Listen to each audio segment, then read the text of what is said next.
जय जिनेन्द्र। लास्ट जो क्लास में चला था वो था दर्शन आर्य, ज्ञान आर्य, दर्शन आर्य। ज्ञान आर्य को 5 भेद से बताया गया था। ज्ञान आर्य के जो 5 भेद है,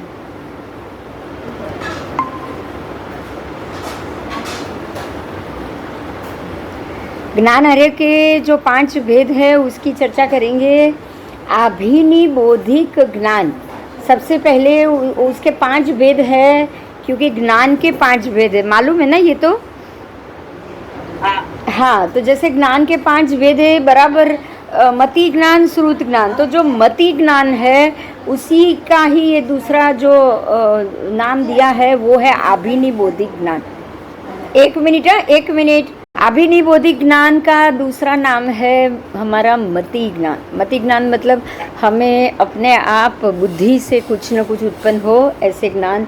तो उसका पहला भेद है वो है अभिनिबोधिक ज्ञान। दूसरा भेद है श्रुत ज्ञान, मतलब जो हम सुनते हैं तो जो सुनने के बाद जो हमें ज्ञान प्राप्त होता है वो है श्रुत ज्ञान। अब यहाँ समझना हमें ये है कि जिनको मति अपने आप बुद्धि से जो प्राप्त हुआ है उनको मति ज्ञान आर्य कहा जाएगा, मति ज्ञान आर्य। और जिनको सुनने के बाद कुछ समझ आई होगी, सुनने के कारण कुछ समझ आई होगी, उनको कहा जाएगा श्रुत ज्ञान आर्य। तीसरा है अवधि ज्ञान आर्य, जो हमारे महात्माओं को और जिनको अवधि ज्ञान होता है उनको अवधि ज्ञान आर्य कहा जाता है। उसके बाद है मन प्रयोग ज्ञान आर्य। तो छद्मस्थ होने के बाद परमात्मा को, और बाकी ऐसे बहुत सारे महात्मा होते हैं जिनको मति ज्ञान होता है,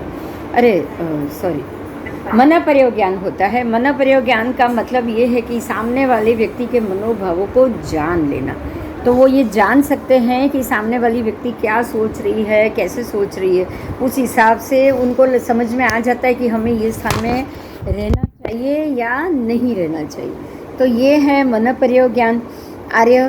तो जो जिनको मन प्रयोग ज्ञान हुआ है उनको मन प्रयोग ज्ञान आर्य कहेंगे।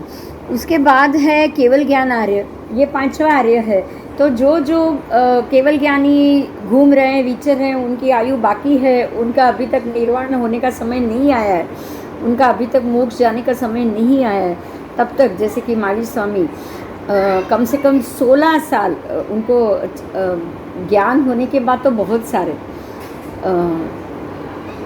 शायद 32 साल तक वो केवल ज्ञान होने के बाद रहे। उसके बाद जैसे जो महात्मा, गौतम स्वामी जी भी उतने बहुत सारे 20 साल तक हो रहे हैं। ऐसे जो महात्मा केवल ज्ञान होने के बाद जब तक वो मोक्ष नहीं गए तब तक उनको केवल ज्ञान आर्य कहा जाएगा। अब है दर्शन आर्य। दर्शन आर्य का 10 भेद। तो मुख्य दर्शन आर्य के पहले तो 2 भेद है, सराग दर्शन आर्य, वितराग दर्शन आर्य। तो उनमें से सराग दर्शन आर्य के 10 भेद। सबसे पहला है, उसमें निसर्ग में 10 भेद के नाम बोल रही हूँ। निसर्ग रुचि, उपदेश रुचि, आज्ञा रुचि, श्रुत रुचि, बीज रुचि, अभिगम रुचि, विस्तार रुचि, फिर क्रिया रुचि, संक्षेप रुचि और धर्म रुचि। अब इनको सबको समझना बहुत ज़रूरी है, क्योंकि हमारे लिए या जो भी श्रावक है, जो सम्यक दर्शन हुए हैं, वो ये 10 के अंदर ही होंगे। मेरी ये बात समझ में आ रही है?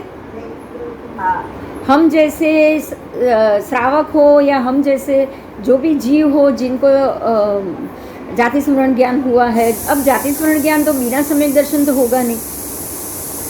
अच्छा, राग द्वेष की ग्रंथि जिन्होंने भेद दी है और जिनके कषाय मंद पड़े हैं उनको भी सम्यक दर्शन के बगैर तो ये कुछ होगा नहीं। तो जो स्टेज में सम्यक दर्शनी है वो स्टेज ही है कि हमें पता चलेगा। हम अगर ये सराग दर्शन के 10 भेद जान लेंगे तो हमें ये मालूम पड़ेगा कि हम इनमें से कौन से स्टेज में अभी है। तो ये बहुत इम्पोर्टेंट टॉपिक है, इसलिए मैंने बोला था लास्ट क्लास में कि इसको हम डिटेल से करेंगे आगे चल के। तो अब अभी ये उसका डिटेल से करने का समय आ गया है, उसको हम अभी डिटेल से करने जा रहे हैं। सबसे पहला है निसर्ग रुचि। तो जिन्होंने निसर्ग का मतलब ही है नैसर्गिक, निसर्ग का मतलब है कुदरत से, जो भी नेचुरल चीज़ है, जो ये कुदरत ने या ये जो जगत में, कुदरत और जगत दोनों एक ही बराबर है कि नहीं? मुझे थोड़ा थोड़ा जवाब चाहिए आपसे, क्योंकि मुझे ये पता चले कि जो मैं बोल रही हूँ निसर्ग शब्द से क्या आपको समझ में आ रहा है। निसर्ग का मतलब है नैसर्गिक, निसर्ग का मतलब है जो हमारे नज़र के आसपास नेचुरल रूप में जो हमारे सामने आए। जैसे कि ये जगत नैसर्गिक है, बराबर। तो ये जगत को जगत के नाम से, जगत के कार्य के रूप में बिल्कुल जैसा है वैसा ही जानना। समझ में आ रही है ये मेरी बात? अब इसमें क्या क्या चीज़ है, कोई बता पाएगा? आप ये जगत को कैसे जानोगे? जगत में क्या क्या चीज़ है?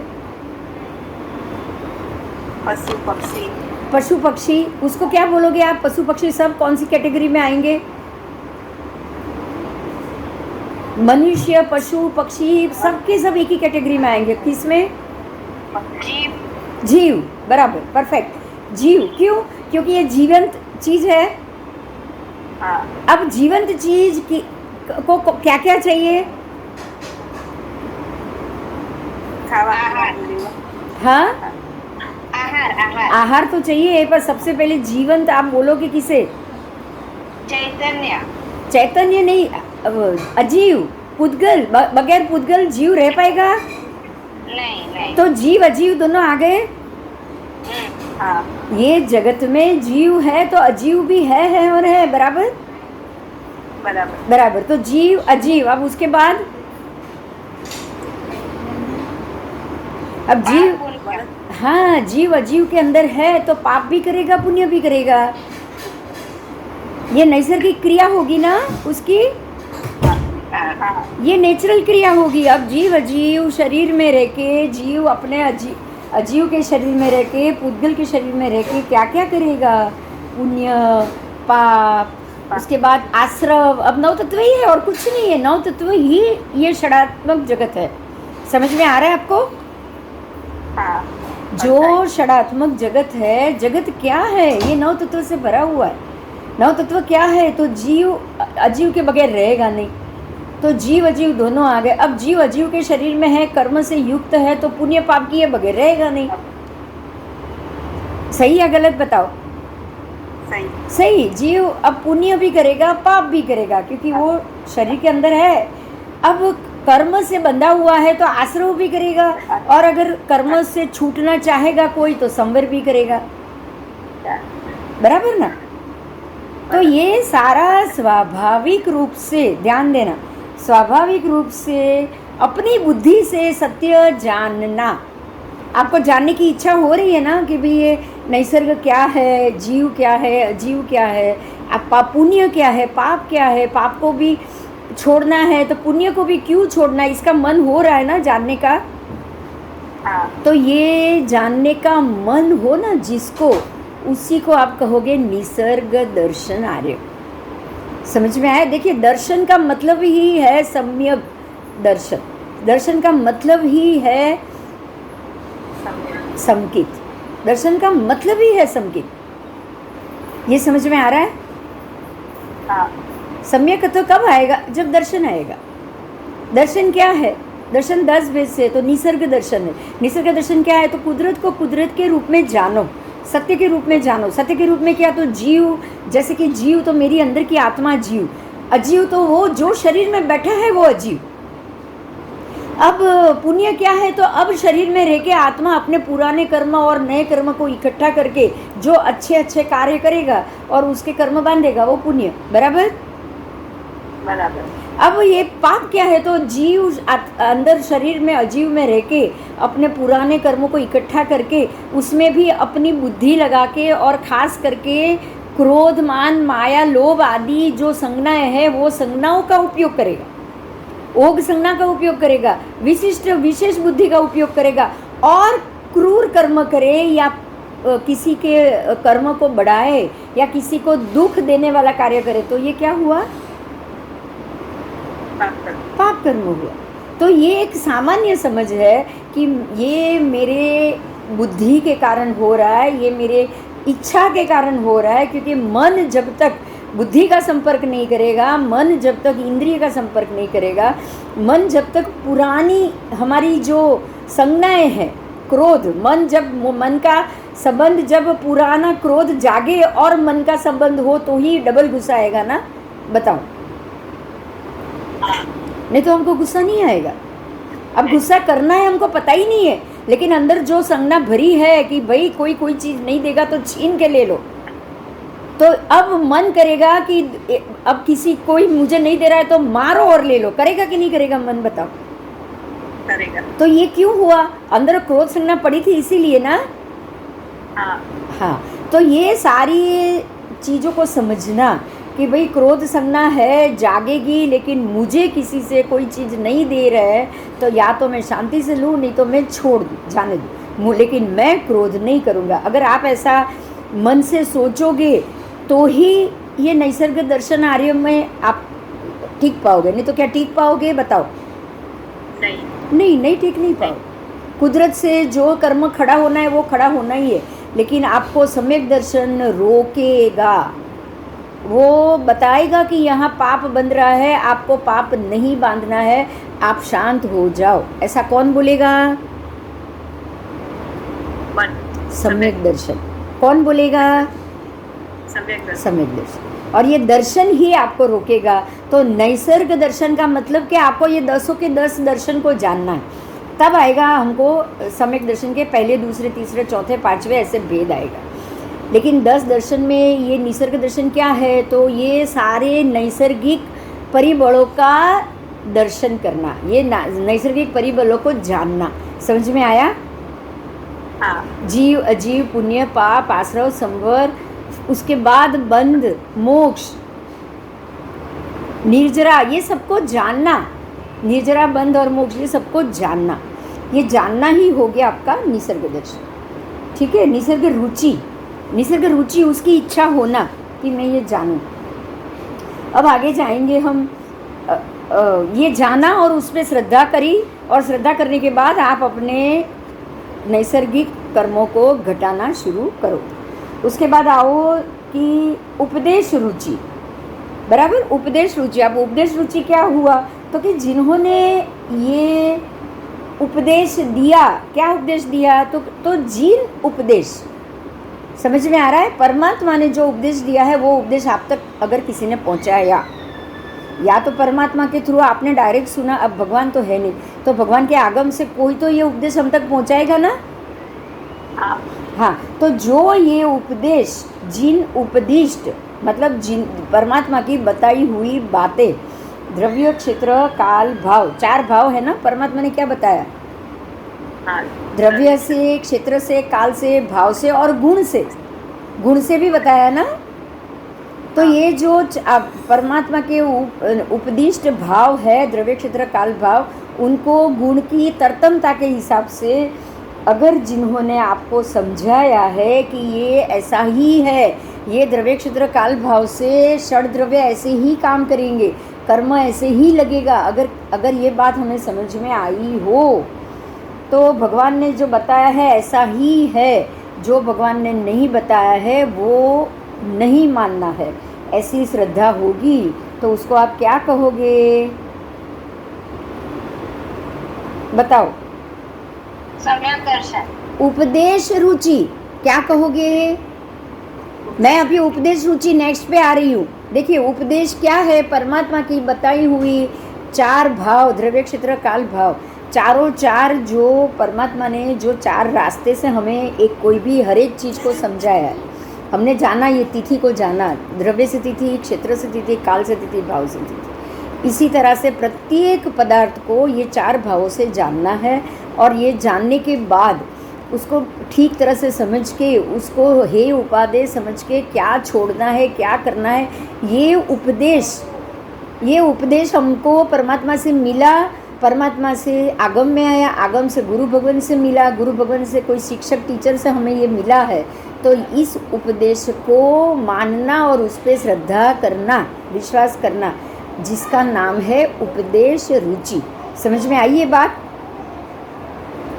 तो अगर जो व्यक्ति इसको मानेगा, स्वीकारेगा, उसका नाम होगा उपदेश रुचि आर्य। बराबर। बराबर। तो पहला था निसर्ग रुचि आर्य, दूसरा है उपदेश रुचि आर्य। अब तीसरा जो है वो है आज्ञा रुचि, आज्ञा रुचि। हाँ, उसको हम जानेंगे अभी कि आपने ये सब जान तो लिया, लेकिन जो भगवान कह गए बिल्कुल वैसा ही है ऐसी मानना, उसको क्या कहोगे? आज्ञा। परमात्मा ने जो कहा है वो ही परमात्मा की आज्ञा है। मनः जिनाणम आणम, मुझे जिनेश्वर परमात्मा की आज्ञा मान्य है, ऐसे मानने वाले को ही आज्ञा रुचि आर्य मानेंगे। अगर कोई कहेंगे भगवान कह रहे लेकिन पता नहीं, समझ में नहीं आ रहा है, ऐसा है कि नहीं?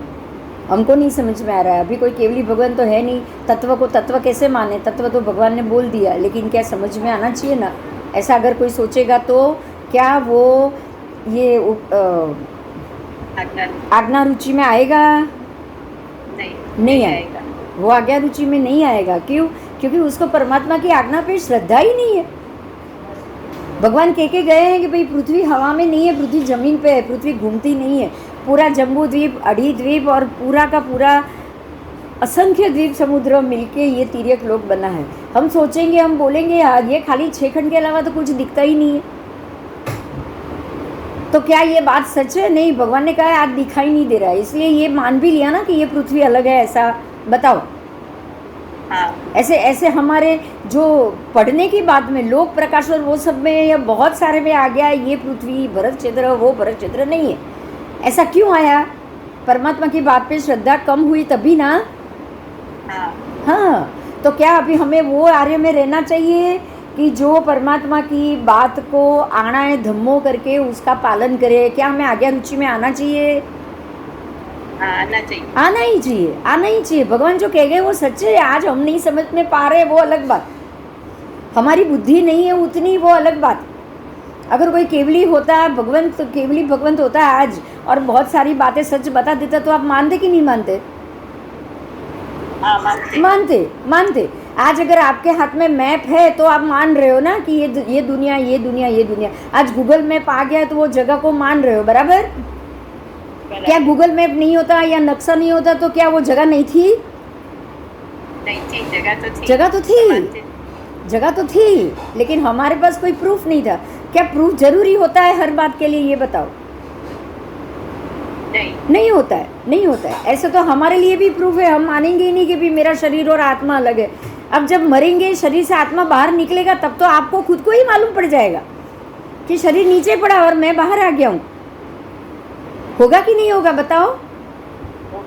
होगा। लेकिन तब आप क्या अपनी बुद्धि को बताने जा पाओगे? नहीं बताने जा पाओगे। अब जब तक दूसरा भव होगा तब तक भूल चुके होगे। दूसरे भव में बुद्धि आएगी तब तक तो आप भूल चुके हो। और जब शरीर में से आत्मा बाहर निकल रही है, दिमाग तो है ही नहीं आत्मा के साथ, तो वो सोचेगा भी नहीं कि मैं ये शरीर से बाहर निकला हूँ। उसको ना आंखें ना कुछ है, वो तो सीधा उड़ के बाहर निकल जाएगा। उसको तो पता भी नहीं मैं कौन सा शरीर छोड़ रहा हूँ।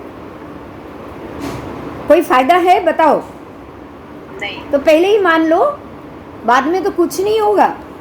जब तक ये शरीर में प्राण है, बुद्धि है, परमात्मा की बात को आज्ञा समझो, उसमें से आज निकालो।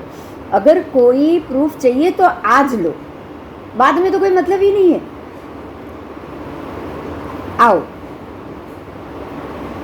उसके बाद है सूत्र रुचि। अरे हाँ, आज्ञा रुचि हो गई। अब सूत्र रुचि।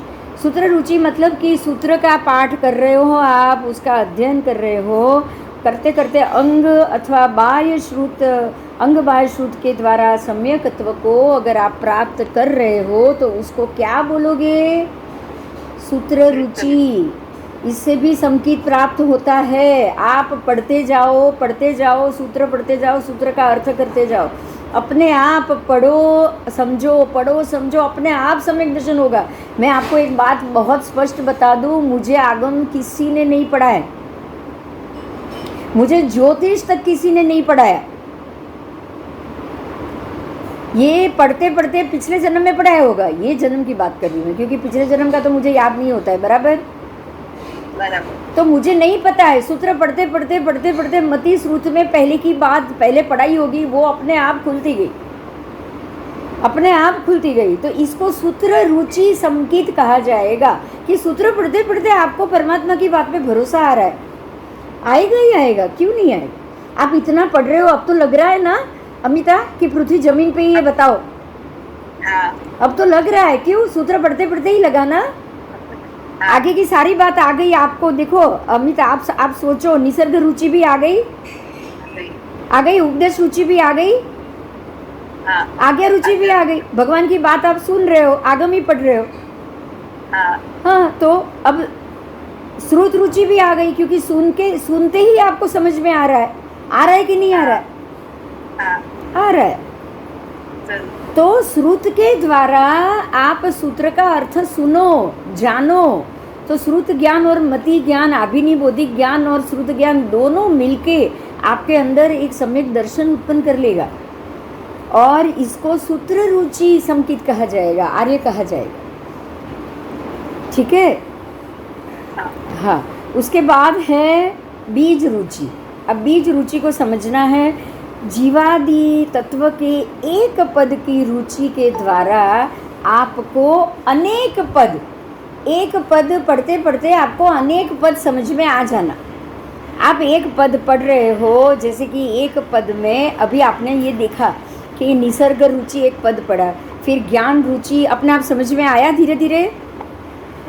उसके बाद सूत्र श्रुत रुचि वो भी समझ में आया, सूत्र रुचि भी समझ में आ गया कि सूत्र पढ़ते पढ़ते अब मन जीराणम आनंद सूत्र पढ़ा, उसका अर्थ किया, तो परमात्मा की आज्ञा को मुझे मान्य करना चाहिए, ये बात समझ में आ गई ना।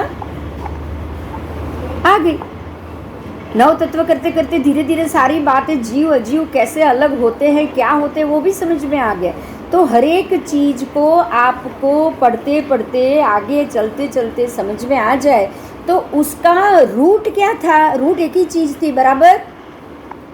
हाँ मूल में एक ही चीज थी, क्या था? जीवादि तत्व। क्या था?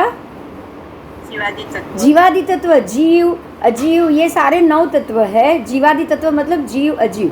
जीव पुद्गल शरीर में है तो पुद्गल शरीर अजीव हुआ। उसके बाद वो कुछ न कुछ कर्म से युक्त है और नए कर्म बांध रहे हैं, तो वो नया कर्म बांध रहा है तो पुण्य पाप दोनों लगेगा। अब उसके बाद वो पुण्य अपने आप कर्म को रोकना चाहेगा तो आश्रम लगेगा। अगर वो कर्म को रोकने के बाद अपने आप को, खुद को सारे कर्म से अलिप्त रखने के लिए अगर वो नियम और तप में आ रहा है तो उसको संवर लग रहा है। ये सारी चीज़ समझ में आएगी ना, एक आएगा तो। अगर जीवादि तत्व ही समझ में नहीं आया तो आश्रव संवर पीछे का समझ में आएगा? नहीं आएगा। तो जीवादि तत्व क्या हुआ?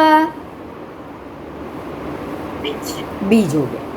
जीवादि तत्व मूल बीज हुआ, और उसके बाद आप आगे आगे की क्रिया करोगे। जैसे कि गेहूँ मूल बीज है, और गेहूँ को जमीन में बोने के बाद उसके फूल पत्ती, जो पौधा गेहूँ का बनना शुरू हो जाएगा, और उसमें से बहुत सारे गेहूँ के डूडे भी बनेंगे और बहुत सारे गेहूँ के दाने देगा। समझ में आ रहा है? तो बीज क्या था? एक गेहूँ का दाना।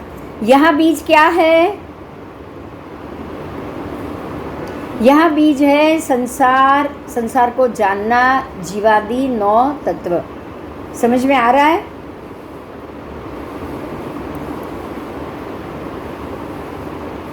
आओ आगे।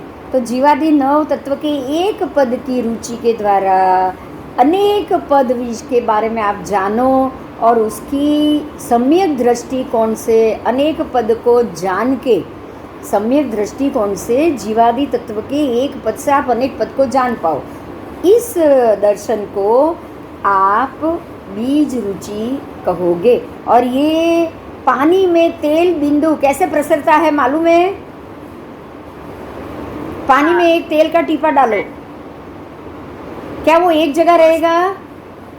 नहीं, स्प्रेड हो जाएगा। मतलब एक ही टीपा पड़ा है, एक ही जगह पड़ा है, वो एक जगह को छोड़ के पूरे जगह को धीरे धीरे कवर कर लेता है। हाँ कर लेता है। अब मालपुए का डो भी लो, गरम गरम घी में डालो, क्या वो एक ही जगह गिरेगा? नहीं, धीरे धीरे धीरे धीरे चारों तरफ फैल के चारों पूरा एरिया कवर करेगा कि नहीं करेगा?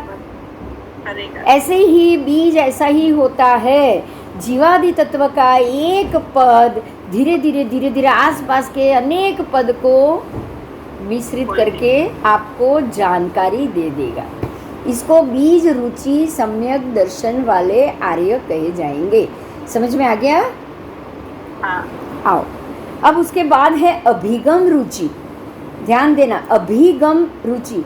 अभिगम, अभि का अर्थ है गम का अर्थ है। गम का अर्थ क्या होगा? कोई बताएगा गम का क्या मतलब? हिंदी में हम बोलते हैं गमा अणगमा। हाँ क्या है गम का मतलब? गहू गम्बू। गम का मतलब है गम्बू, पसंद करना। अभिगम का मतलब है बहुत ज़्यादा पसंद करना। ठीक है, उस चीज को ही पसंद करना, बार बार उसी चीज की तरफ ध्यान ले जाना। मतलब उसको नॉर्मल पसंद नहीं, कोई चीज ऐसे आपको 100 चीज पसंद आती है, लेकिन अभिगम का मतलब एक ही चीज बार बार पसंद आना। समझ में आ रहा है? हाँ तो अभिगम रुचि का मतलब ये है कि शास्त्र के, अब आप क्या कर रहे हो, छोटे से सूत्र पे नहीं हो आप, 1 प्रतिक्रमण 2 प्रतिक्रमण 5 प्रतिक्रमण के सूत्र में नहीं हो आप। अभिगम रुचि में कहाँ हो पिंकू? पाछली लाइट बंद कर जाओ। द्रव्य को नयों और प्रमाणों के द्वारा उसका विस्तृतीकरण से, विस्तृत रूप से छोटे छोटे विभागों में उसका विस्तार करना और समझना। एक बात है उसको 100 तरीके से समझना, तो ये ज़्यादा डिटेल हुई। हाँ हाँ, तो उसको विस्तार रुचि अभिगम कहेंगे। अगर आप इस तबक्के पे पहुंच गए तो आपका ये सम्यक दर्शन और भी उच्च लेवल का होता जाएगा। ये हर एक चीज़ को नए से 7 प्रकार के नए होते हैं, और प्रमाण भी इसी, मतलब हर एक वस्तु को जजमेंट करने के लिए या उसको प्रूवन करने के लिए नए और प्रमाण का उपयोग होता है। तो उसी से ये हर एक चीज़ को जानना, उसको समझना और उसकी डिटेल में और अंदर उतरना, उसको ये एक प्रकार का ध्यान है। एकत्व वितर्क सविचार, तर्क सहित, नए सहित, तर्क का मतलब ही है नए, नए सहित एक मुद्दे को अलग अलग तर्क से, अलग अलग लॉजिक से, एकत्व वितर्क और उसके पृथकत्व वितर्क, छोटे छोटे अलग अलग डिपार्टमेंट में। मतलब एक मुद्दा है, उसको 100 तरीके से जानना, तो आपको बहुत सारी चीज़ें उसके लिए इकट्ठी होगी कि नहीं होगी, बताओ? होगी। तो ये जो तरीका है उसको विस्तार रुचि कहा जाता है। अब जिसको एक विषय का, जैसे कि जीव, अजीव और ये 9 तत्व, अब 9 तत्व को आप आगम में जितने जितने आगे गए आपको डिटेल से जानना मिला ना, कि जीवास्तिकाय क्या है, पुद्गलास्तिकाय क्या है, जीव के 563 भेद है, सारे भेद में से कौन संज्ञी कौन असंज्ञी, ये सारी चीज़ आपको डिटेल से जानने को मिली। इसको विस्तार रुचि कहा जाएगा। आपको आपका मन हुआ, आप कहीं भी अटके नहीं, बराबर? बस, तो आपको ये मन हो, वो सम्यक दर्शन के बिना पॉसिबल ही नहीं, क्योंकि एक मुद्दे पे श्रद्धा आएगी तो आप 100वें मुद्दे पे पहुंचोगे। बात ये है, ठीक है? समझ में आ रहा है? हाँ। मुझे एक मुद्दे पे विश्वास है तो मैं 100 मुद्दा इकट्ठा करूंगी, 100 मुद्दे तक पहुंचूंगी, 100 में से और 10,000 मुद्दा इकट्ठा होगा और मैं वो 10,000 के एंड तक पहुंचूंगी। कब पहुंचूंगी? जब मुझे भरोसा होगा। तो अगर आपको भरोसा ही नहीं तो आप आगे आगे बढ़ पाओगे क्या? नहीं बढ़ सकते, बराबर ना? हाँ। अब उसके बाद है क्रिया रुचि। मतलब आपने ये सब जान तो लिया, आपको ये ज्ञान तो मिल गया, अब ये ज्ञान को समझना, ज्ञान को प्राप्त करना, समझना और उसको व्यवहार में लाना, ये सब में बहुत फर्क है। जो अभवी जीव है वो जानते सब है, वो पालते भी है, वो सूक्ष्म से सूक्ष्म माखी की पाँख को भी नहीं दुभाते, ऐसी जैना का पालन करेंगे, लेकिन मानेंगे नहीं कि मोक्ष है। तो अब ये नहीं माना तो क्या उसका फायदा हुआ? नहीं हुआ। अब वो जैना करे, दीक्षा ले, कुछ भी करे, ज़्यादा से ज़्यादा देवलोक तक जाएंगे, 9 ग्रह तक जाएंगे, 9.5 पूर्व तक पढ़ेंगे, उससे आगे नहीं पढ़ पाएंगे। अब 9.5 पूर्व तो क्या कम है क्या? नहीं, बिल्कुल कम नहीं। तो ये विस्तार रुचि तक तो पहुंच गए, अभिगम रुचि तक पहुंच गए, लेकिन क्या क्रिया रुचि तक पहुंचे? नहीं पहुंचे, नहीं मतलब ये सम्यक दर्शनी नहीं हो पाएंगे। उनका अभिगम रुचि भी कम हो गया है, अभिगम रुचि तक भी नहीं पहुंचे, क्योंकि उस तरफ अभिगम है ही नहीं। अभिगम तो मोक्ष को मानते ही नहीं, उसको अभिगम कहाँ से आएगा मोक्ष का? नहीं है। आएगा ही नहीं। आओ, अब तो ये है क्रिया रुचि। तो दर्शन, ज्ञान, चारित्र, तप, विनय, सर्व समिति और गुप्ति है ना, जो प्रवचन माता, अष्ट प्रवचन माता है वो सबकी, क्योंकि दर्शन भी आएगा, दर्शन, ज्ञान, चारित्र, तप और वीर्य, 5 भेद का धर्म है, दर्शन, ज्ञान, चारित्र, तप और वीर्य। ठीक है, अब विनय तो जरूरी है ही इसके आगे, और सारी समिति और गुप्ति, अष्ट प्रवचन माता हो गई, 5 समिति, 3 गुप्ति, उसकी क्रिया भाव में रुचि, मतलब आप दीक्षा का मन करो और दीक्षा के अष्ट प्रवचन माता का जैना पूर्वक रुचि पूर्वक पालन करो, उसको क्रिया रुचि। ये है क्रिया रुचि दर्शन आर्य। अब उसके बाद आगे आए संक्षेप रुचि दर्शन आर्य। उसके लिए क्या हुआ कि जिसने किसी भी कुदृष्टि का स्वीकार नहीं किया हो। कुदृष्टि, कुदृष्टि का मतलब है सुदृष्टि, कुदृष्टि, ध्यान देना है। सुधर्म, कुधर्म, सुदृष्टि, कुदृष्टि, हम बोलते हैं ना कुदृष्टि परिहरु, बोलते हैं कि नहीं? हाँ। और सुदृष्टि आद्रु। तो कुदृष्टि का मतलब कि जो मोक्ष को नहीं मानती है वो दृष्टि, और कुछ है ही नहीं इसमें, कोई धर्म में नहीं जाना है। हिंदू धर्म कुदृष्टि है, हिंदू कुधर्म है, ऐसा बिल्कुल मत सोचना। सनातन धर्म कुधर्म है, ऐसा बिल्कुल मत सोचना। क्यों? पता है, अन्य धर्म से, अन्य लिंग से भी जीव मोक्ष जा सकता है, किसी भी धर्म से जा सकता है, किसी भी धर्म से। वो कोई भी धर्म का पालन कर रहा हो, उसको मोक्ष की इच्छा तो होनी ही चाहिए, वो मोक्ष है ऐसा मानना ही चाहिए। अब बात समझ में आ रही है? हाँ। तो कुदृष्टि क्या हुई कि भाई कोई मोक्ष वोक्ष नहीं है, कोई जीवात्मा की पाप करो, पुण्य कमाओ, पाप करो जाके दुख भोग के आ जाओ, पुण्य कमाओ और देवलोक में जाके सुख भोग के आ जाओ। कोई पुण्य उन्य नहीं, कोई मोक्ष नहीं है, कोई कुछ नहीं, कोई आत्मा का छुटकारा नहीं, उसको वापस आके जन्म लेना ही पड़ेगा, कहीं भी जाना पड़ेगा। तो इससे तो अच्छा है मनुष्य भोग मिला है, खा पी के मौज करो, 84 लाख जीव योनि के बाद जो होगा देखा जाएगा। इसको क्या कहोगे आप? कुदृष्टि। ये कुदृष्टि। अगर ये है कि भाई मनुष्य भव मिला है, आगे किसी न किसी भव में मैं होंगी, आने वाले किसी भव में भी मुझे जाना पड़ेगा, क्योंकि मैं कर्म से बाधित हूँ, कर्म बंध मुझे लगे हुए हैं। परमात्मा ने कहा है मोक्ष का मार्ग है, तो मोक्ष का मार्ग जब तक जीव को आत्मा से कर्म से छोड़ाऊंगी नहीं, मोक्ष नहीं मिलेगा। और मुझे मोक्ष चाहिए, मैं चाहती हूँ, मुझे ये बार बार जन्म मरण नहीं लेना।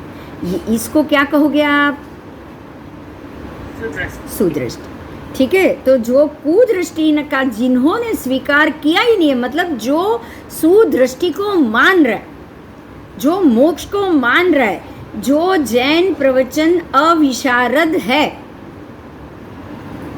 और दूसरे प्रवचन का उसको ज्ञान ही नहीं है, मतलब उसको दूसरी कोई बात में जाना ही नहीं कि भाई भव नहीं है, आगे पीछे का भव ही नहीं है, वो उसमें उसको जाना ही नहीं, कि कोई पूर्व जन्म नहीं है, कोई आने वाला जन्म ऐसा है ही नहीं, और मनुष्य हमेशा मनुष्य में ही जन्म लेता है, जो जीव है उधर ही रहेंगे, मनुष्य मनुष्य में रहेगा। ये दृष्टि जिसके अंदर है, और वो अन्य जो दृष्टि जो हम बोलेंगे कि मोक्ष की दृष्टि या ये सब दृष्टि में वो जाना ही नहीं चाहता है, वो दृष्टि में वो कुछ भी सोचना ही नहीं चाहता है, उसको क्या कहोगे? संक्षेप रुचि। क्योंकि अब उसने अपनी रुचि को संक्षिप्त कर लिया है, किया है कि नहीं किया है बताओ? उसको जो भी दर्शन है, कितने भी दर्शन हो, मुझे उससे कोई लेना देना नहीं। जैन दर्शन मुझे लेना देना नहीं, हिंदू दर्शन मुझे कोई लेना देना नहीं, बुद्ध दर्शन मुझे कोई लेना देना नहीं, मैं सिर्फ मेरी आत्मा को मोक्ष दिलाना चाहता हूँ। इसको क्या कहोगे? संक्षेप रुचि। आप संक्षेप में आ गए, आप सिर्फ आत्मा और मोक्ष की बात में आ गए, कोई अन्य धर्म की बात में आप नहीं आए। ये संक्षेप रुचि हो गई। अब जो मोक्ष गया है जो भी मोक्ष गया है, जिन्होंने रास्ता बताया है उसका ध्यान करो और वो बताए वो रास्ते पे चलो। तो आपका रास्ता छोटा हुआ कि नहीं हुआ? हाँ हो गया। और अपने आप परमात्मा पे भी भरोसा आ गया आपको। ये मोक्ष में तो परमात्मा ही गए हुए, गए कि नहीं? हाँ यही वजह है, ध्यान देना, बड़ी वजह यही है। एक भी परमात्मा जैन धर्मी नहीं है, क्षत्रिय कुल में ही जन्म लेते हैं। ये बहुत बड़ी बात है, समझ में आ रहा है? हाँ ये बहुत बड़ी बात है भाई। जैन कुल ही उत्तम, जैन में ही जन्म लिया तो ही मोक्ष है। ये सारी चीज आपको तीर्थंकर परमात्मा जो क्षत्रिय कुल से आ रहे हैं, जो मांसाहार के कुल से आ रहे हैं, जहाँ राज पीढ़ियों से राजा राजपाट चली आ रही है, वहाँ उनका जन्म हो रहा है। और वो ये दृष्टिकोण में जा रहे हैं कि कोई जीवों को नहीं मारना चाहिए और जीवों को नहीं मार के हमारे ऊपर के कर्मों को हमें हटा के मोक्ष जाना है। ये थियरी में वो गए। आप समझ सकते हो? तो ये थियरी में कोई भी धर्म वाला जा सकता है। अगर कोई भी धर्म वाला भगवान बन सकता है बिना जैन का, तो ये थियरी में कोई भी धर्म वाला जा सकता है कि नहीं जा सकता? ये बहुत बड़ी बात है, ये जरा भी छोटी बात नहीं। ठीक है, तो हमको बाकी का प्रवचन का कोई ज्ञान नहीं है और कोई प्रवचन नहीं चाहिए। सिर्फ एक ही प्रवचन चाहिए, जीव का मोक्ष कैसे होगा। वैराग्य के लिए मुझे क्या करना है, मोक्ष के लिए मुझे क्या करना है, दर्शन के लिए मुझे क्या करना है, सम्यक दर्शन के लिए क्या करना है, वितराग बनने के लिए राग द्वेष कैसे घटाऊं तो मैं वितराग बनूं। ये एक ही संक्षेप हुआ कि नहीं हुआ, बताओ? हाँ हुआ। बस ठीक है। इसलिए वृत्ति संक्षेप, ध्यान दो, वृत्ति संक्षेप को बहुत बड़ा तप माना है। यही वजह है। वृत्ति संक्षेप का मतलब क्या? हमें अपने विचार से ही संक्षिप्त हो जाना है। हमें अपनी वृत्तियों से कैसे होना है, संकुचित होना है कि नहीं होना है। हाँ सारी प्रवृत्ति को त्याग करना है, छोड़ना है, अपने आप के अंदर उतर जाना है। बस सारी क्रिया, सारी चीज बंद कर दो तो कर्म चढ़ना अपने आप बंद हो जाएगा। हाँ और कर्म चढ़ना बंद हो जाएगा तो नए कर्म, पुराने कर्म उतरना भी शुरू हो जाएगा। आश्रय संवर तभी होगा ना जब आप वृत्ति संक्षेप में आओगे। हाँ तो वृत्ति संक्षेप की रुचि भी तो होनी चाहिए कि नहीं पहले? तो वृत्ति संक्षेप की रुचि आए ना, वो ही वृत्ति संक्षेप रुचि दर्शन आर्य कहा जाएगा। अब उसके बाद है धर्म रुचि। धर्म रुचि, धर्म करने का मन करना है तो कौन से धर्म का? कौन से धर्म का बताओ? क्रिया करने का धर्म? कौन से धर्म का? मंदिर जाओ, पूजा करो, वो धर्म नहीं। वो तो धर्म क्या है? पुण्य बढ़ाने का काम, वो पुण्य बढ़ाने का काम। मगर परमात्मा ने बताए हुए धर्म है अस्तिकाय धर्म। अस्तिकाय धर्म का मतलब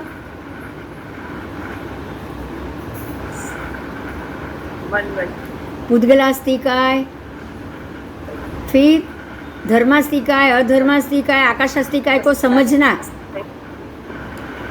उसको समझोगे तो ही छूट पाओगे ना। हाँ, उसके बाद श्रुत धर्म और चारित्र धर्म में श्रद्धा।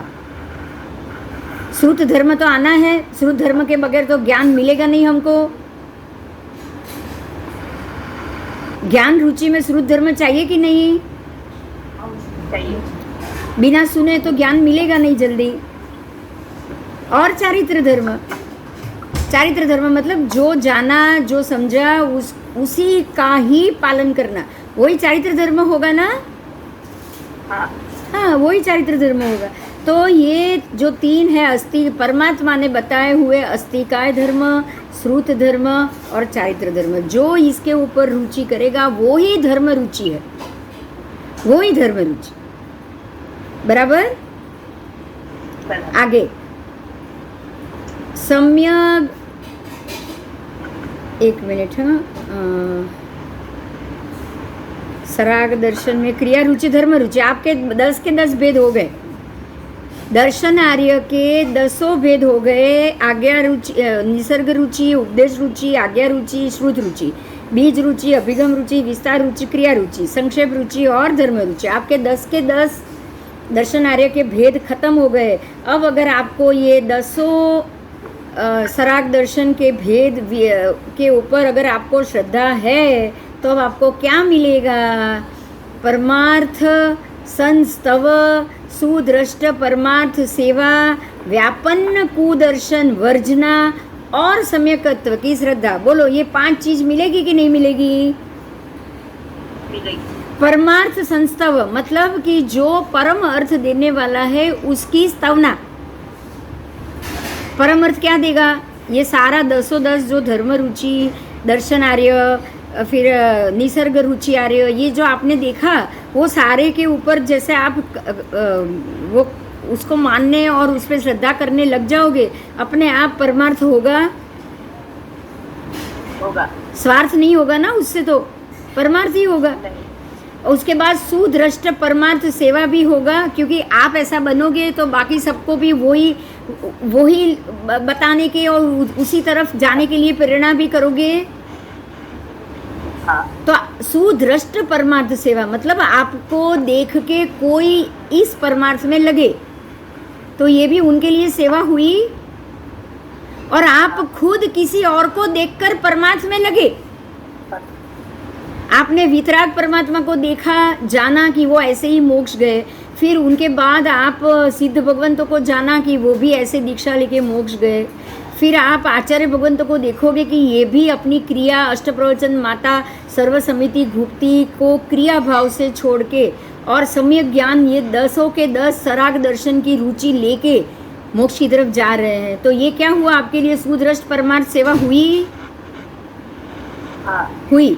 अब उसके बाद व्यापन्न कुदर्शन वर्जना मतलब ये है कि एक ही धर्म का मार्ग है, एक ही मोक्ष का मार्ग है, एक ही सम्यक दर्शन का मार्ग है। वो मार्ग छोड़ के बाकी के सारे व्यापन्न कुदर्शन मतलब बाकी सारे मार्ग कैसे हैं? कुदर्शन। सारे कुदर्शन के उत्पन्न हुए हैं जो संसार को ही उत्पन्न करेंगे। ये मोक्ष मार्ग के अलावा सारे दर्शन क्या करेंगे? कुदर्शन संसार की उत्पत्ति बढ़ाएंगे, 84 लाख योनि में घुमाएंगे। तो ये सारे व्यापन्न मतलब जो बहुत विस्तृत फैले हुए कुदर्शन है उसको अब आपने क्या किया? छोड़ दिया। छोड़ने की शुरुआत कर दी, और धीरे धीरे छोड़ते भी जाओगे। जैसे छोड़ते जाओगे सम्यक दर्शन बढ़ता जाएगा, जैसे छोड़ते जाओगे बढ़ता जाएगा। तो उसकी वर्जना और सम्यकत्व पे श्रद्धा। अब उसकी वर्जना करोगे तो ही अपने समकित पे ज्यादा दृढ़ बनोगे। हाँ। अब ये सोचोगे सारा बेकार है, बस मोक्ष ही हमें छुड़ा सकता है, मोक्ष ही मेरी आत्मा को ये भव भ्रमणा से बाहर निकाल सकता है। तो जैसे जैसे दूसरे अन्य दर्शन आपको कुदर्शन लगेंगे उसको छोड़ते जाओगे तो ही मोक्ष की श्रद्धा मजबूत होगी। बाकी सारे दर्शन पकड़ के रखे, अरे भाई जाने दो ना, मोक्ष तो है ही, लेकिन देवलोक में तो जाना ही पड़ेगा, देवलोक तो चाहिए ही चाहिए, तो पुण्य भी बढ़ाओ और बाकी सारी क्रिया भी करते जाओ। कोई हमको तो पता नहीं, आज मालूम नहीं है, केवली भगवान तो है नहीं, कल किसने देखा है मालूम ही नहीं है। जब सच्ची नहीं मालूम तो फिर बेकार में भटक के क्या फ़ायदा? जो भी मज़ा मिले मज़ा लेते जाओ। ऐसा सोचोगे तो क्या होगा? क्या समकित पे श्रद्धा होगी? नहीं। क्या टिक पाओगे सम्यक दर्शन में? नहीं। तो यही 5 चीज आपको सम्यक दर्शन का चिन्ह समझा रही है। अब आपको आपके अंदर सम्यक दर्शन आया है कि नहीं वो चिन्ह पता चलेगा, आप अपने आप को जज कर पाओगे। कर पाएंगे। ये बहुत बढ़िया टॉपिक था इसलिए मैंने लिया है। ये हमारे रोज के पाठ में नहीं है, ये मैंने पन्नवड़ा आगम में से आपके लिए निकाला, प्रज्ञापना आगम में से। समझ में आया? क्योंकि ये दर्शन को मजबूत करने वाला धागा है। ये 10 भेद से आप अपने सम्यकत्व को पकड़ के रखोगे। पहले तो जानोगे कि आप सम्यक दर्शनी बने हो या नहीं, अथवा सम्यक दर्शन बनना है तो मुझे क्या क्या करना चाहिए। समझ में आया ये 10 भेद से कि आपको क्या क्या करना चाहिए तो आपका सम्यक दर्शन मजबूत हो। आ गया सबको? हाँ, एक समय पे हम फर्स्ट कैटेगरी से second category, third category, fourth, ऐसे करके हम लोग अगर शायद हम लोग तो ये स्टेज पे है तो एक समय આપણે એક જ કેટેગરીમાં હોઈ શકીએ ને ધીરે ધીરે ધીરે ધીરે નિર્માણ થતું જશે કે धीरे धीरे एक कैटेगरी में, मतलब कि जब भी किसी को भी आएगा सबसे पहले पहला ही आएगा। हाँ हाँ क्यों होता क्या है कि मिथ्यात्व अभी तक हम घूम रहे हैं, मिथ्यात्व से हम भरे हुए हैं। अब मिथ्यात्व के भरे हुए मिथ्यात्व में से पहले एक सूर्य की किरण जागेगी कि भाई हमें सम्यक दर्शन, हमें तो जीव को तो छुड़ाना ही छुड़ाना है। मैं अब ये जन्म मरण से तंग आ चुकी हूँ और मुझे मेरी आत्मा को मोक्ष चाहिए। मतलब मैं आत्मा और शरीर को अलग करूँ तो ही ये समझ पाऊंगी। बात समझ में आ रही है? जीव अजीव को अलग जानूंगी तो ही मेरे से ये हो पाएगा। अगर मैंने जीव अजीव को अलग नहीं जाना तो मैं नहीं कर पाऊंगी कुछ भी। तो पहले तो मुझे जीव अजीव को अलग करना पड़ेगा, तब मेरे को सबसे पहले सम्यक दर्शन आएगा जो नैसार को आया था। समझ में आया? आवाज आ रही है मेरी? બરાબર हाँ। अब पहले हर एक इंसान ऐसे ही जाएगा। पहले सम्यक दर्शन में आप पहली बार आओगे, उसके बाद धीरे धीरे परमात्मा पहले सम्यक दर्शन में आए ही पहले भव में, उसके बाद 27 भवे भव में उन्होंने तीर्थंकर नाम कर्म, अब वो 15 भव तक तो उनको सम्यक दर्शन चला ही गया है, आया ही नहीं है वापस।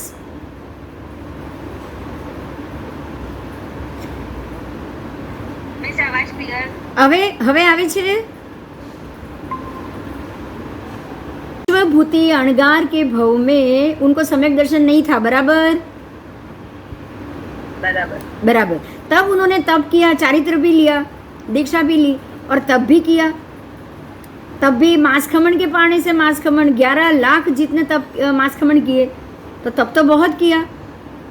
अब अष्ट प्रवचन माता का भी पालन तो किया, लेकिन क्या दर्शन ज्ञान था? मेरा ये प्रश्न है। નહીં सम्यक दर्शन नहीं था, सम्यक दर्शन नहीं था, मोक्ष की इच्छा नहीं थी। सारा का सारा पुण्य उन्होंने कहाँ मांग लिया? शक्ति में मांग लिया ना। हाँ एक गाय ने उनको उछाल के गिराया, उनको खून निकला, जो भी लगा, शारीरिक वीक थे वो। उनके वो जो कजिन भाई बोले कि ये क्या, देखो क्या किया, ये तब करके दीक्षा लेके तो निकल पड़ा है, शरीर को भी नहीं संभाल सकता एक गाय से। तो उन्होंने क्या मांग लिया? શક્તિ शक्ति मांग ली है। तप के कारण मेरी शक्ति चली गई है, तो जितनी भी मेरे को ये तप का अगर मुझे फल मिलना है तो सारा शक्ति के रूप में प्राप्त हो जाए। उनको लगा शक्ति जरूरी है, उनको लगा कि बिना शक्ति तो एक गाय जैसी भी चिल्लर चीज मेरे को उठा के पटक के मार रही है। तो उन्होंने क्या मांग लिया? अगर वो सम्यक दर्शनी होते तो कुछ भी सोचते क्या ऐसे मौके में? નહીં नहीं सोचते। वो यही सोचते हैं कि भाई मुझे क्या काम है शक्ति का, मुझे शक्ति क्यों चाहिए, मुझे तो इससे छुटकारा चाहिए। अच्छा है ना, मेरे सारे कर्म खट रहे हैं। गाय ने भी कोई पूर्व जन्म से मेरे वैर भाव होंगे जो अभी खत्म हुआ, वो क्या सोचते बताओ? हाँ वही सोच कर्मक्षय ही सोचते और कुछ नहीं सोचते। मेरे कर्म की निर्जरा हो रही है, अगर सम्यक दर्शन ही होते तो वही सोचते। लेकिन दर्शन ज्ञान नहीं था तो कहाँ गए वो? वापस 7वीं नार की, फिर से तिर्यंच में सी में, वापस 5वीं नार की गए ना। हाँ तो ये आपको समझना है कि सम्यकत्व हमारी श्रद्धा को, सम्यकत्व ही मजबूत बनाता जाएगा। और श्रद्धा से सम्यकत्व को मजबूत नहीं किया तो ये जगत में से हम बाहर नहीं निकल पाएंगे। ये समझ आए ना, वही है दर्शनार्य, सराग दर्शनार्य। समझ में आया? हाँ तो जब तक हम क्षायिक सम्यकत्व पर नहीं पहुंचेंगे, ये आपका प्रश्न था ना, पहला सम्यकत्व, बीजा सम्यकत्व, तीसरा, चौथा, पांचवा, अंतिम सम्यकत्व है। कृष्ण महाराजा भी जब तक क्षायिक सम्यकत्व पर नहीं पहुंचे तब तक क्या हुआ? कुछ नहीं हुआ ना। वो भी कर्म बंद करते गए, वासुदेव बने, 7वीं नारकी में गए, 7वीं की जगह 3री में गए, सम्यकत्व आया, क्षायिक सम्यकत्व बांधा तो ही वो गए ना। 4 नारकी टूटी ना, नहीं तो क्या टूटती? नहीं नहीं तो नहीं टूटती। तो सम्यक दर्शन ने उनको बचाया कि नहीं बचाया? बचाया। बचाया, क्षायिक समकित नहीं बचाया ना उनको। हाँ तो क्षायिक समकित आपका अंतिम समकित है, वो आप बांधो, वो सत्ता में चला जाएगा, और जब तक वो उदय नहीं आएगा आपका मोक्ष निश्चित नहीं है। वो उदय में भी तब आएगा। आप क्षायिक समकित बांधने जैसे कर्म करोगे तो क्षायिक समकित आपका कभी भी बन सकता है, लेकिन उदय में कब आएगा? जब अंतिम भव बाकी होगा तब। जब उसके पहले कर्म खत्म नहीं होंगे तब तक आपका अंतिम समय नहीं आ सकता। समझ में आई ये बात? हाँ अब कृष्ण राजा यहाँ से निकल के जब तक वो अमम तीर्थंकर नहीं बनेंगे, वो भी 7वें या 8वें तीर्थंकर है, जब तक नहीं बनेंगे तब तक उनके भव चालू है कि नहीं? बताओ। हाँ चालू है। ठीक है, आओ आगे जाएं। तो परमार्थ संस्तव सुदृष्ट परमार्थ सेवा, ये दूसरा। तीसरा व्यापन्न कुदर्शन वर्जना, उसको वर्जित करना है, और सम्यकत्व पे श्रद्धा। ये 4 चीज ही सम्यक दर्शन के चिन्ह है।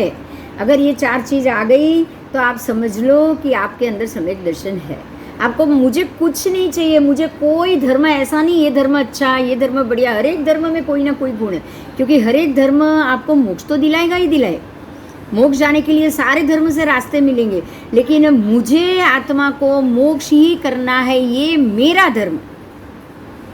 वो धर्म नहीं है मेरा, मेरा धर्म एक ही है, मेरा आत्मा, मेरा धर्म है मेरे आत्मा को मोक्ष दिलाना। ये हो गया आपका सारे कुदर्शन का त्याग। हो गया? हाँ हो गया। अब आओ कि सुदृष्ट परमार्थ सेवा। तो जो परमार्थ कर गए उनकी सेवा करो। जो परमार्थ करके गए हैं, कौन परमार्थ करके गए? तीर्थंकर परमात्मा और सिद्ध भगवान, वो परमार्थ करके चले गए। तो जो वो परमार्थ करके गए, हम उनकी सेवा करेंगे जब तक जिएंगे तब तक। और परमार्थ संस्तव, और उसकी ही इच्छा करेंगे, स्तवना करेंगे। संस्तव का मतलब इच्छा। भगवान की आप स्तवना करते हो, स्तवन में क्या गाते हो? क्या गाते हो बताओ? वही गाते हो ना कि तू मने भगवान एक वरदान आपी दे, तू जहाँ बैठो जो ત્યાં મને સ્થાન આપી દે। आप क्या संस्तवना करते हो? वही। तो आपने संस्तवना अच्छी की या बुरी की? परमार्थ की या स्वार्थ की? बताओ। परमार्थ की। आपने परमार्थ की। ठीक है, तो ये 4 ही सम्यक दर्शन के चिन्ह हैं, और ये 4 हमारे अंदर चाहिए। ये हो गया आपका। और अब ये 4 तो हो गया, ये चाहिए तो आपको क्या छोड़ना है ये भी बता दूं। हाँ तो 8 ऐसे चिन्ह हैं, 8 जो दर्शनाचार है। चारित्राचार, तपाचार, वीर्याचार, ज्ञानाचार बोलते हो, याद है? याद आ रहा है? हाँ प्रतिक्रमण में क्या बोलते हो? चारित्राचार ज्ञानाचार के 5 वेद, चारित्राचार के 8 वेद, दर्शनाचार्य के 8 वेद बोलते हो कि नहीं बोलते हो? हाँ है ना? नाणम्य दंशनम्य है क्या? नाणम्य मतलब ज्ञान, दंशनम्य मतलब दर्शन। तो જ્ઞાનાચાર और દર્શનાચાર જ છે ને? हाँ જ્ઞાનાચાર, દર્શનાચાર, ચારિત્રાચાર, એ 5 આચારમાં ही આપણે આવું બોલીએ છીએ કે નહીં? हाँ तो अब दर्शनाचार ही, जो 8 दर्शनाचार है वही हमारे सम्यक दर्शन को रोकता है। हमारे सम्यक दर्शन को कौन रोकता है? दर्शनाचार। अब दर्शनाचार कैसे रोकता है मैं बता रही हूँ। वो 8 दर्शनाचार क्या है? सबसे पहला है निशंकित। अब मैं उसकी गाथा बोल देती हूँ, बोलो कौन सी गाथा है वंदितू की? मैं नहीं बोल रही हूँ, किसको याद आएगा?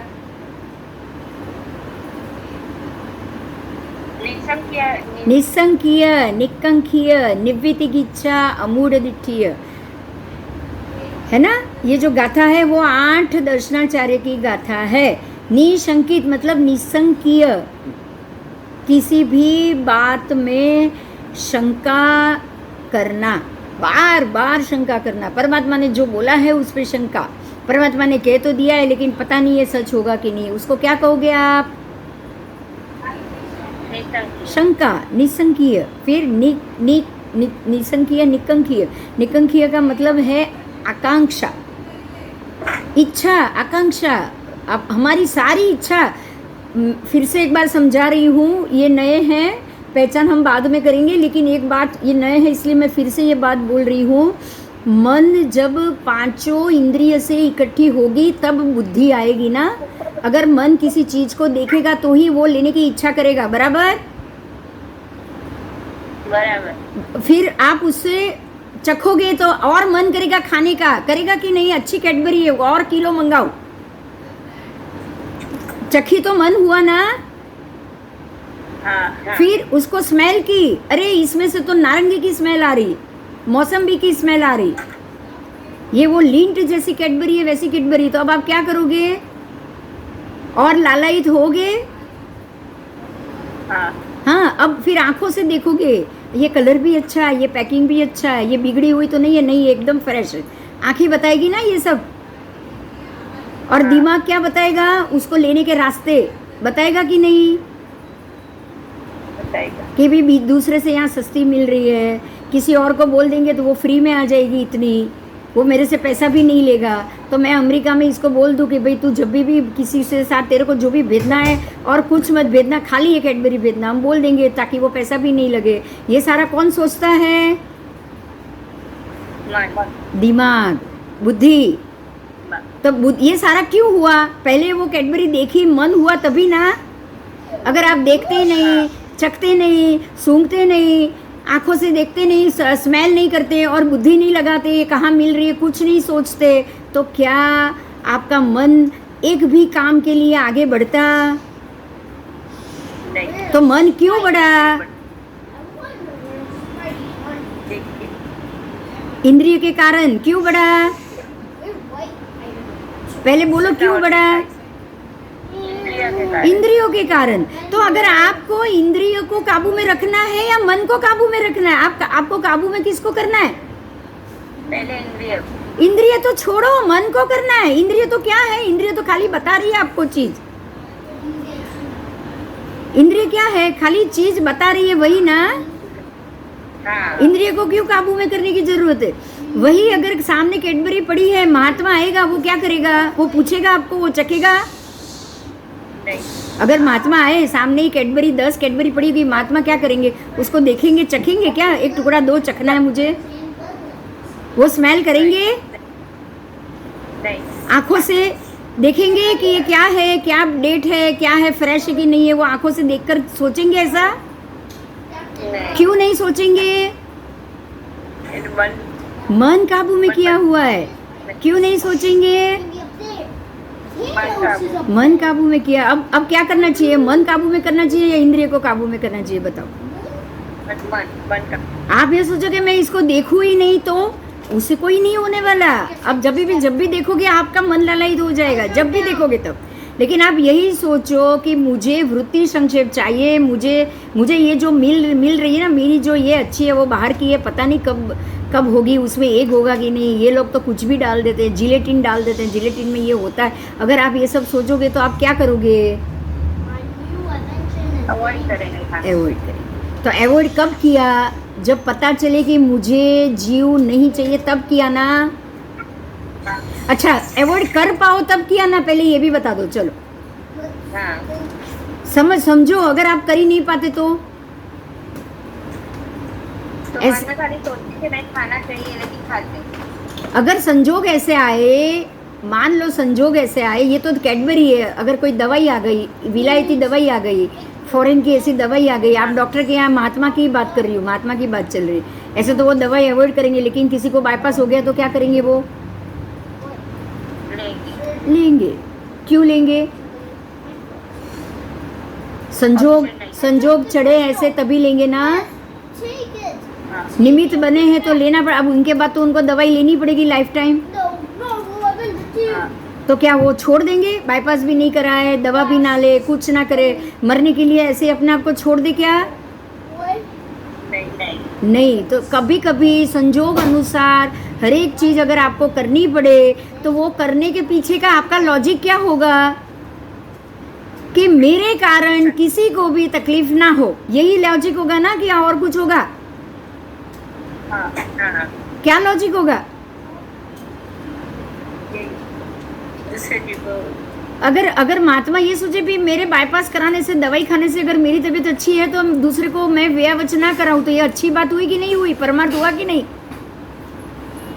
हाँ परमार्थ ही हुआ कि मेरे कारण किसी और को तकलीफ ना हो। ये क्या हुआ? आप समय से दवाई ले लो। आप दवाई लेते हो कि नहीं लेते हो? दवाई लेते वक्त जो देखते भी हो कि विलायती है या देसी है या क्या है, देखते हो? नहीं नहीं देखते। समझ में आ रही है ना ये बात? समझ में आ रही है ना? क्यों लेते हो? क्यों लेते हो? परमार्थ संस्तव। आपकी मर्जी क्या है लेने के पीछे? कि भाई ये चीज़ से अगर मेरी सेहत अच्छी हुई तो मैं किसी और की क्रिया में बाधा नहीं डालूंगा। यही सोचोगे या कुछ और सोचोगे? बताओ क्या सोचोगे? हाँ यही सोचोगे। एक मिनट देखो, भगवान के दर्शन कर लो। दक्षा भगवान के दर्शन, हाँ बस कर लो। पार्श्वनाथ दादा और शांतिनाथ भगवान दर्शन कर लो। चलो।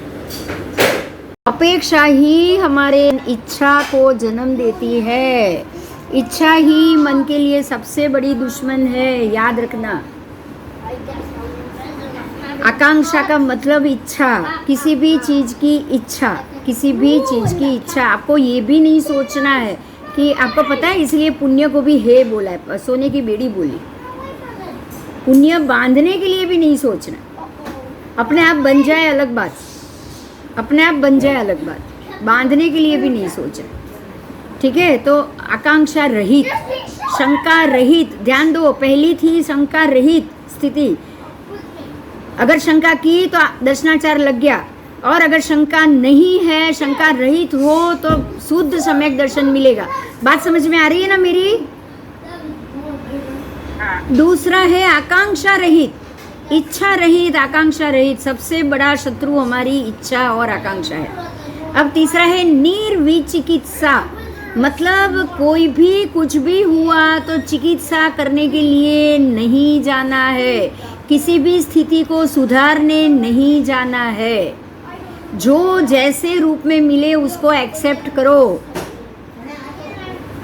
ये बहुत बड़ी बात है, बहुत बड़ी।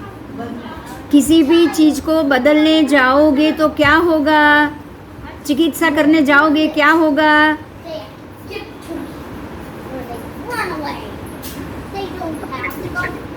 चिकित्सा क्यों करने जाओगे पहले ये बताओ? जानवा માટે नहीं, चिकित्सा करने गए ही क्यों? आप किसी की चिकित्सा करने का मन किया तभी गए ना पहले तो। सबसे पहले आपकी इच्छा हुई कि नहीं कि मैं इसको सुधारूं? ये तो बताओ। परमात्मा ने पहले दिन से गौशाला को सुधारने की कोशिश की?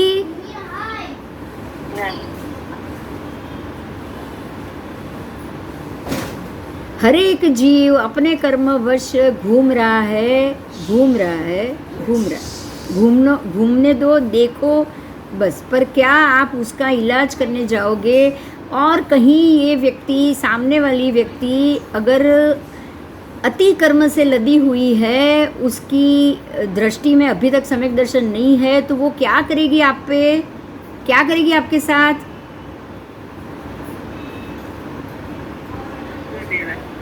क्या करेगी?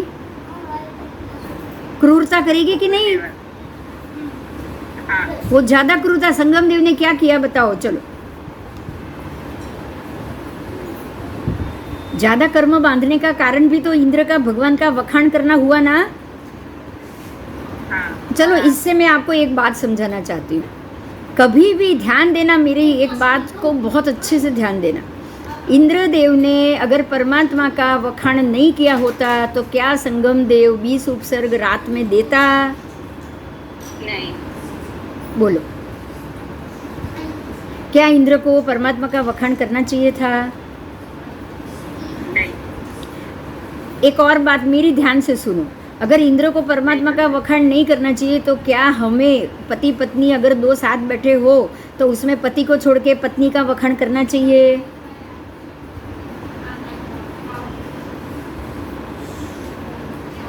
या पत्नी को छोड़ के पति का वखाण पत्नी के सामने करना चाहिए? बताओ।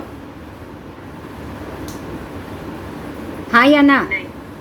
हम तो बहुत करते हैं, आज तक बहुत किया ऐसा है। इसको एक कांडी लगाना बोलते हैं, समझ में आया? अब समझ में आ रहा है ऐसी बिना बात की कितनी कांडी लगा के बैठे अभी तक? हाँ बोलो।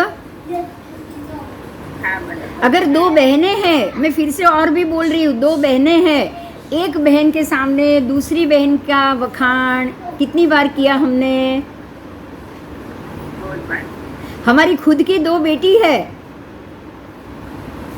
तो दूसरी बेटी को कितनी बार सुनाया कि पहली ज्यादा अच्छी है तेरे से? पहली को कितनी बार सुनाया कि दूसरा ज्यादा अच्छा है? बताओ चलो।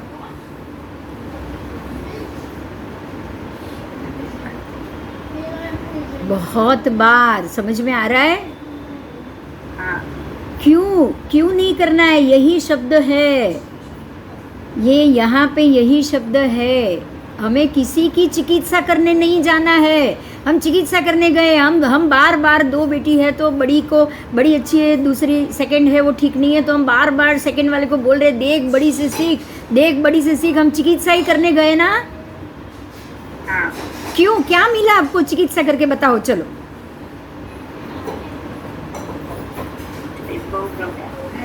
अब समझ में आ रहा है? कुछ नहीं मिलता है, उससे प्रॉब्लम बढ़ता है। अब समझ में आ रहा है? हाँ। अपने ही बच्चों में से दो बच्चों में एक के आगे दूसरे का कि आप उसकी बात खोलोगे, दूसरे का बुरा बोलोगे, एक दोस्त के आगे दूसरे का बुरा बोलोगे, एक पति के आगे उसकी पत्नी का बुरा बोलोगे, या एक पत्नी के आगे पति का वखाण करोगे, दोनों में क्या किया आपने? निर्विचिकित्सा। क्या किया आपने? आप क्यों सुधारने जाते हो लोगों को? समझ में आ रहा है? मैं हंसते हंसते पूछ रही हूँ। मैंने भी बहुत कांड किया, अब समझ में आया है कुछ समय से। जब से ये सम्यक दर्शन समझा है तब से सम्यक दर्शनी हमेशा चुप रहता है। क्यों रहता है बोलो? आपको मैं बताऊं, परमात्मा ने अपनी बेटी को नहीं कहा है कुछ भी। बेटी विपरीत हुई थी, मालूम है ना? वो प्रिय दर्शना और जमाली भगवान के विपरीत हुए थे, पता है ना? हाँ। जुदा થઈને દીકરી જમાઈ, ખબર છે? આ આપણે સત્સંગમાં બોલીએ છીએ। हाँ। परमात्मा ने अपनी बेटी को भी नहीं समझाया है। निर्विचिकित्सा। आज से सीख लो ये बात। सीखोगे? हाँ। सीखोगे? कभी भी किसी के सामने दो व्यक्ति में सरखामणी करना या दूसरे को समझाना कि देख ये ज़्यादा अच्छा है, इससे अच्छा तू नहीं है, तू इससे इसके जैसा बन, ये इलाज हमें नहीं करना है। हमें सभी जीवों को उसके कर्म के ऊपर छोड़ देना।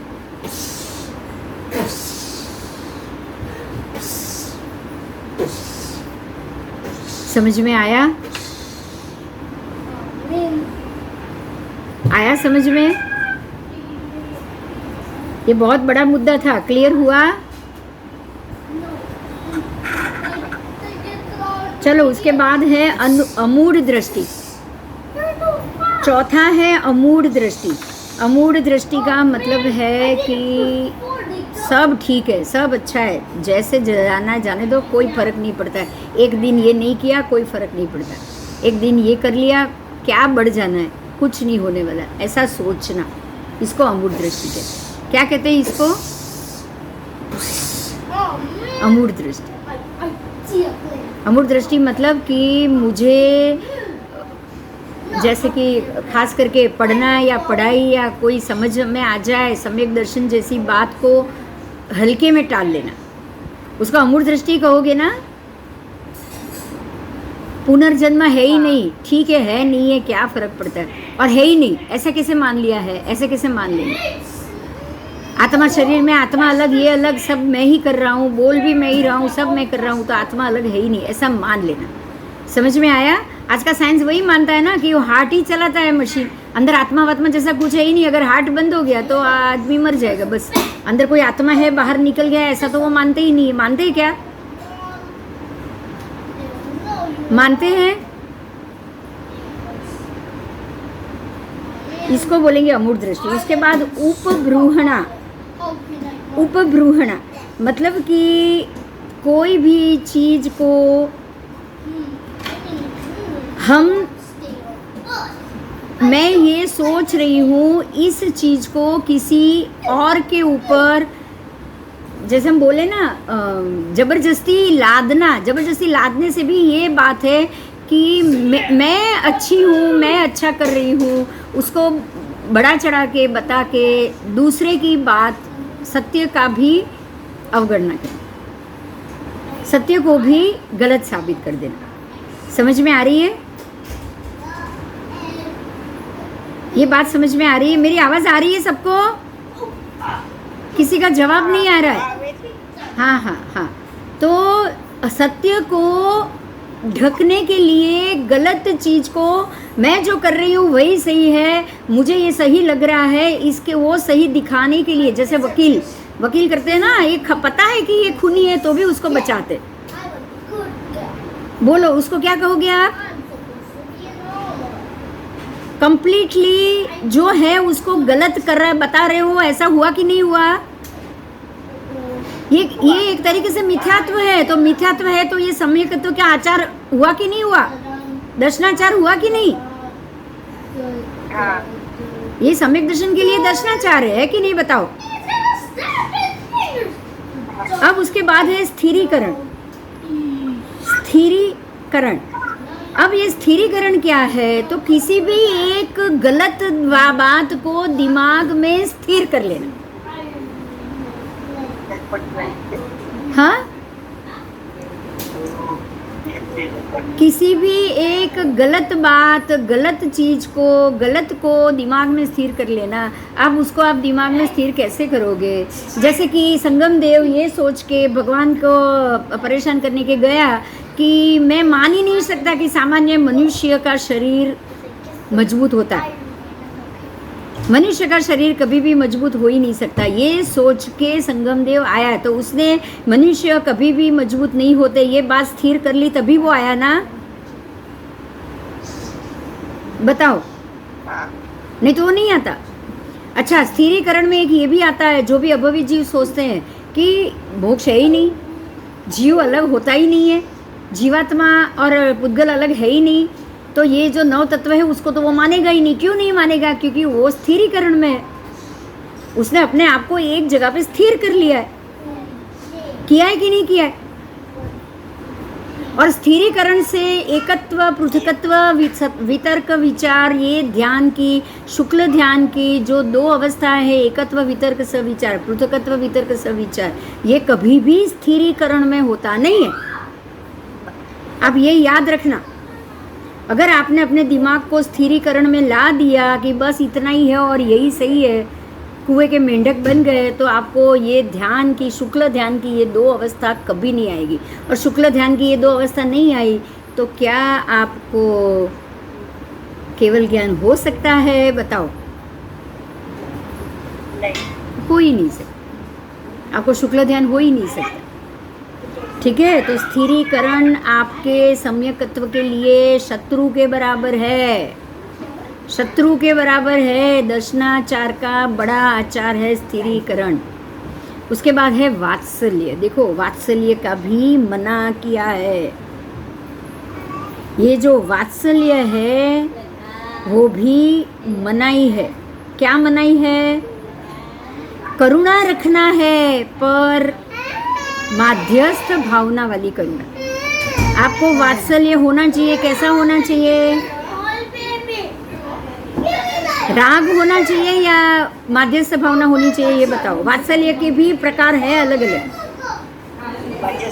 माध्यस्थ भाव वाला वात्सल्य होना चाहिए। माध्यस्थ भाव कि भाई मुझे ये व्यक्ति से कोई राग नहीं है, मुझे ये व्यक्ति पे कोई द्वेष नहीं है, और उसके प्रति करुणा भाव आना, उसको ही वात्सल्य भाव बोलोगे कि नहीं बोलोगे? बताओ।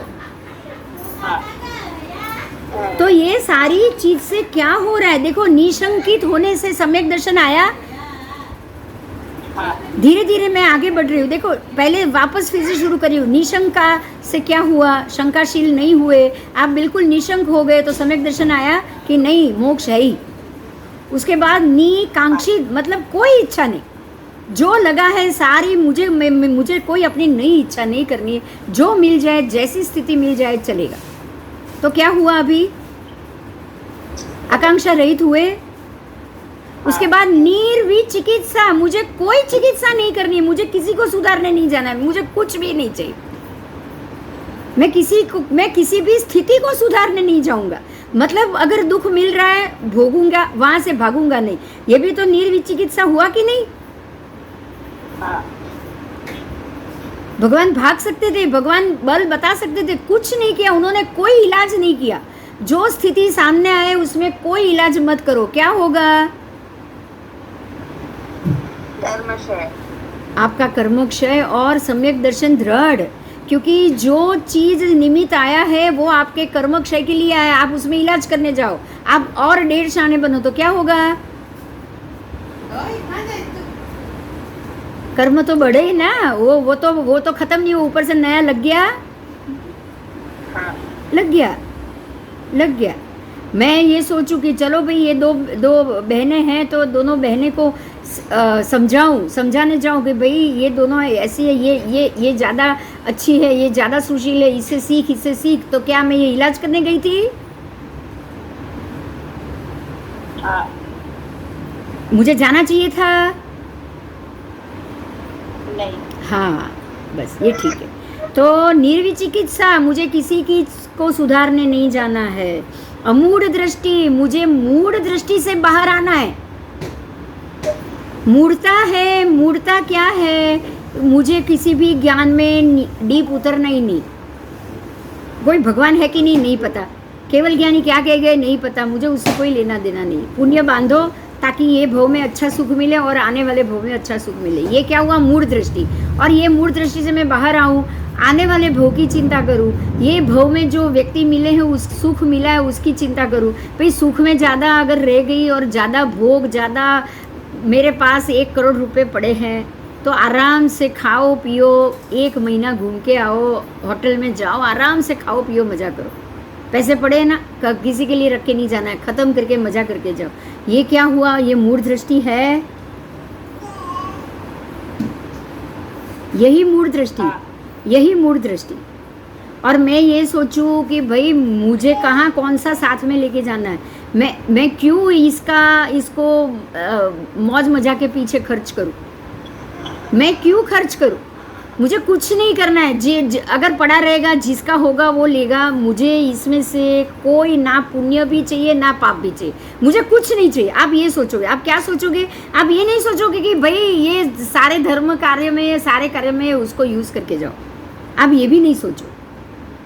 आप यही सोचोगे सिर्फ कि जो भी हो पड़ा है पड़ा रहने दो, मेरा नहीं है, जिसका होगा वो उसका उपयोग करेगा, मुझे इसका कोई उपयोग नहीं करना है। पुण्य बढ़ाने के लिए भी नहीं करना। आपको बात समझ में आ रही है? आपको ये सोचना कि मुझे इससे पुण्य बढ़ाने का काम भी नहीं करना, पुण्य बढ़ाने का नहीं करना है। हाँ, इलाज के लिए अगर किसी के ले रहे हो, किसी की बीमारी दूर करने के लिए या किसी के मतलब गरीबी दूर करने के लिए, वो थोड़ी आप कर सकते हो। ये दान धर्म को बड़ा बोला है, वो अलग बात। लेकिन पुण्य बांधने के बहुत सारे तरीके हैं कि भाई चलो ये जगह पुण्य का काम है तो वहाँ करा लिया, यहाँ पे मतलब तिथि में नाम लिखा लिया, किसी तीर्थ के जीर्णोद्धार में दे दिया, या किसी यहाँ पे ये दे दिया। ये पुण्य बढ़ाने का काम।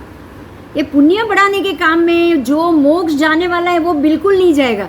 क्योंकि जिसको भव में भटकना है, जिसको आने वाले भव में इंद्र बनना है, जिसको देव बनना है, जिसको अच्छी गति में जाना है, उनके हाथ से तो पुण्य कार्य होगा ही होगा। लेकिन जो मोक्ष जाना चाहता है वो पुण्य बढ़ाने के पीछे भी नहीं जाएगा। ठीक है?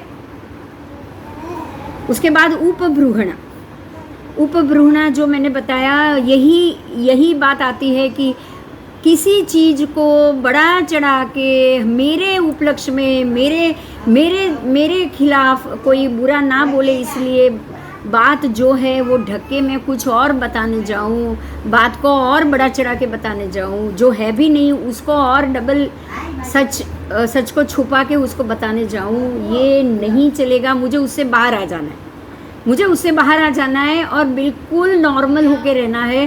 पहले तो ये बात है, किसी की कोई बात को मुझे बताना तक नहीं है। आपको समझ में आ रही है ये मेरी बात?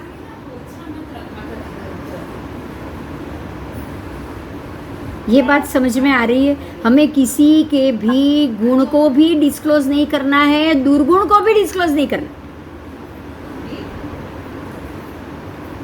ये बात समझ में आई? वखाण भी नहीं करने जाना है, दुर्गुण भी नहीं बताने जाना। समझ में आ गया ना? करना है तो वो मन से करना है, ऐसे आप बोल रहे नहीं, आप अनुमोदना करो कि भाई आप जो क्रिया कर रहे हो, जो कर्म कर रहे हो, और देखिए, अगर कोई यात्रा कर रहा है, बहुत लोगों को छरी पालित संघ की यात्रा कर रहा है, तो आप उसकी अनुमोदना करो। कर सकते हो कि नहीं? हाँ। पर कोई धर्मशाला बना रहा है, कोई धार्मिक कार्य कर रहा है, कोई ये कार्य कर रहा है, कोई दीक्षा ले रहा है, उसकी पहले अनुमोदना करो। दीक्षा ले रहा है उसकी तो अनुमोदना करनी है, लेकिन जमणवार करा रहा है, साधर्मिक वात्सल्य करा रहा है, इसमें भी है ना, इसमें भी देखिए, अगर इसकी अनुमोदना करने जाओगे तो वहाँ वो अनुमोदना करते करते आपको वो कार्य अच्छा लगा और आप भी वो करना चाहोगे, ऐसा भाव मन में आएगा कि नहीं आएगा? बताओ चलो। आएगा। तो आप अपने मन को स्पष्ट रख रहे हो क्या? आपको मोक्ष जाना है और आप स्वामी वात्सल्य की अनुमोदना कर रहे हो? बराबर। आपने अपने आप को स्पष्ट किया? पहले ये बताओ। नहीं। फिर क्या फायदा किया बताओ?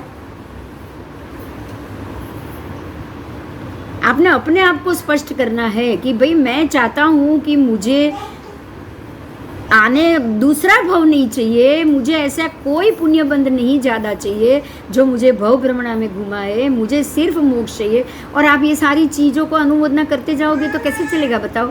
और ये सारी जगह पे आप सदाव्रत खोलते जाओ, आप ये खोलते जाओ, आप हॉस्पिटलों का दान करते जाओ, हॉस्पिटल बनाते जाओ, ये सारा आप कर्म करोगे तो कहाँ से छूटोगे ये बताओ पहले। चलो, उसको भोगने के लिए तो पुण्य भव, देव भव चाहिए कि नहीं चाहिए? एक बात पे ध्यान देना, एक बहुत बड़ी बात है, एक बात पे ध्यान देना। परमात्मा ने 25वें भव में तीर्थंकर नाम कर्म बांधा था। क्या परमात्मा ने दान करके तीर्थंकर नाम कर्म बांधा? हॉस्पिटल बना के बीमारियों का इलाज करा के बांधा है तीर्थंकर नाम कर्म? बताओ मुझे। नहीं। मंदिर बांध के बांधा है? नहीं। आगम लिखा के प्रतिमा जीन और आगम उसके पीछे तीर्थंकर नाम कर्म बांधा? तो क्यों बांधा? कैसे बांधा? क्यों बांधा और कैसे बांधा?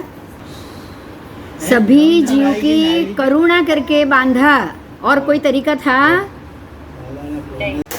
आज का लेक्चर यहीं पे समाप्त। अगले क्लास में बुधवार को फिर से मिलेंगे। जय जिनेन्द्र।